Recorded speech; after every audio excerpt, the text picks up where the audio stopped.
yun hong isinusulong na virtual voting sa Senado ipinagtanggol naman ni Congressman Marcoleta.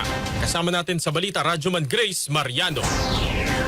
Ipinagtanggol at binigyang katwiran ni Sagipa Party List Representative Paulo Marcoleta ang isinusulong ng virtual voting sa Senado na iminungkahi ng kanyang ama na si Senator Rodante Marcoleta at sinuportahan ng majority bloc. Sa ipinost na video sa social media, iginiit ni Congressman Marcoleta na sa House of Representatives ay matagal nang ipinapatupad ang online participation at voting ng mga kongresista kaya hindi dapat questionin kung gagawin din ito sa Senado. Inihalimbawa ni Representative Marcoleta na kapag may panukalang batas na ipapasa ang Kamara ay pinapayagang bumoto ang mga kongresista sa pamamagitan ng electronic platforms kapag wala sila sa batasan complex. Ayon kay Marcoleta, kahit wala sa plenaryo ng Kamara ay pwedeng maitala ang boto ng isang kongresista sa pamamagitan ng text messages, group chats o pagtawag sa Secretary General. Dagdag pa ni Representative Marcoleta, maaari ding lumahok sa mga pagdinig ng mga komite sa Kamara ang mga kongresista basta't kunin ang virtual link para sumali sila sa diskusyon. Ang virtual voting ay matagal na pong isinasagawa sa House of Representatives.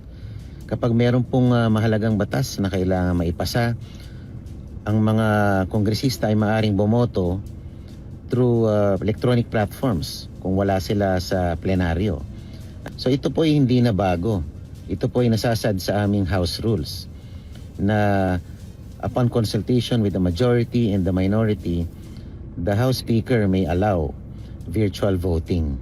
At hindi ko po maintindihan kung bakit sa Senado ay hindi nila pwedeng isagawa ito. Ay pareho lang naman ang trabaho ng House of Representatives at ng Senado. Yan po si Representative Paulo Marcoleta. Kasama mo sa DCXL RMN Manila, Radyoman Grace Mariano, Tatak RMN.